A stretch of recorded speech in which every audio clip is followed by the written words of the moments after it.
سورة البقرہ آیت نمبر 132۔ اعوذ باللہ من الشیطان الرجیم، بسم اللہ الرحمن الرحیم۔ ووصى بها إبراهيم بنيه ويعقوب يا بني إن الله اصطفى لكم الدين فلا تموتن إلا وأنتم مسلمون۔ لفظی ترجمہ ہے وا اور، وصا وصیت کی بھی ساتھ ہاں اس کے ابراہیم علیہ السلام نے بنی بیٹوں کو ہی اپنے وا اور یعقوب علیہ السلام نے یا اے بنی بیٹو یا میرے انا بے شک اللہ رب العزت نے اصطفیٰ چن لیا لا واسطے کم تمہارے الدین دین پس لانا تموتنا ہرگز مرو تم الا مگر وا حال انتم ہو تم مسلمون مسلمان۔ بامحاورہ ترجمہ ہے اور ابراہیم علیہ السلام نے اپنے بیٹوں کو اسی بات کی وصیت کی اور یعقوب علیہ السلام نے بھی یہی کہا، اے میرے لڑکوں بے شک اللہ تعالی عز و جل نے تمہارے لیے یہی اس دین اسلام پسند فرمایا ہے، سو تم بہر صورت مسلمان رہتے ہوئے ہی مرنا۔ آیت کی تفسیر میں فرمایا گیا ووصا اور وصیت کی حضرت ابراہیم اور حضرت یعقوب علیہ السلام نے اپنی اولاد کو دین حق پر ثابت قدمی کی وصیت فرمائی۔ اس آیت سے معلوم ہوا کہ والدین کو صرف مال کے متعلق ہی وصیت نہیں کرنی چاہیے بلکہ اولاد کو عقائد صحیحہ، اعمال صالحہ، دین کی عظمت، دین پر استقامت، نیکیوں پر مداومت یعنی قائم رہنا اور گناہوں سے دور رہنے کی وصیت بھی کرنی چاہیے۔ اولاد کو دین سکھانا اور ان کی صحیح تربیت کرتے رہنا والدین کی ذمہ داری ہے، جیسا کہ حضرت انس رضی اللہ عنہ سے روایت ہے،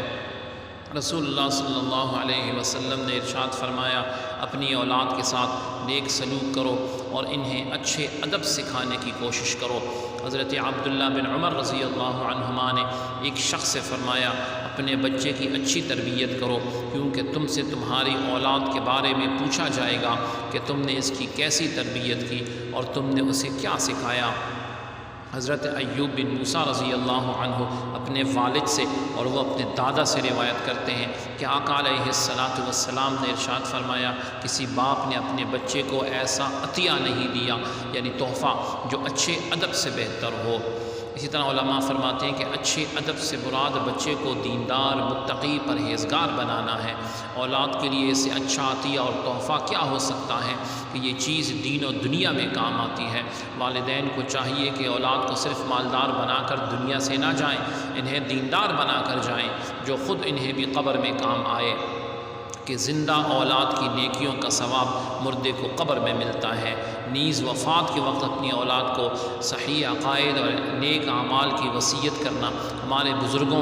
بزرگان دین کا طریقہ رہا ہے۔ چنانچہ حضرت عطار رضی اللہ عنہ فرماتے ہیں، میں صحابی رسول حضرت ولید بن عبادہ بن صامت رضی اللہ عنہما سے ملا اور ان سے پوچھا کہ آپ کے والد نے وصال کے وقت دنیا سے جاتے ہوئے کیا وصیت فرمائی؟ حضرت ولید رضی اللہ عنہ نے فرمایا، میرے والد نے مجھے بلا کر فرمایا، اے بیٹے اللہ تعالی عز و جل سے ڈر اور یہ بات جان لے کہ اللہ تعالی عز و جل سے اس وقت تک ڈرنے والا نہیں بنے گا جب تک اللہ تعالی عز و جل پر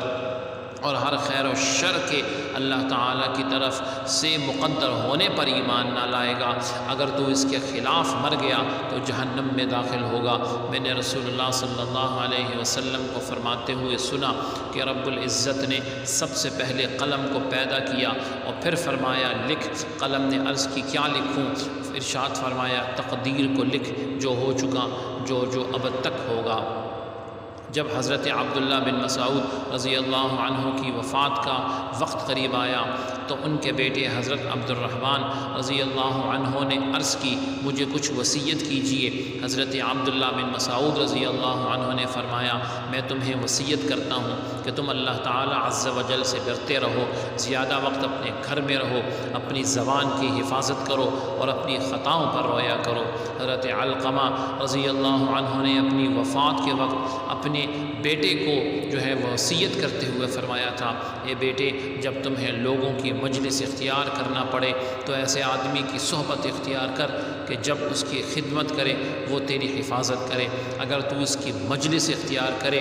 تو وہ تجھے زینت دے، اگر تجھے کوئی مشقت پیش آئے تو وہ برداشت کرے۔ اس آدمی کی صحبت اختیار کر کہ جب تو بھلائی کے ساتھ اپنا ہاتھ پھیلائے تو وہ بھی اسے پھیلائے،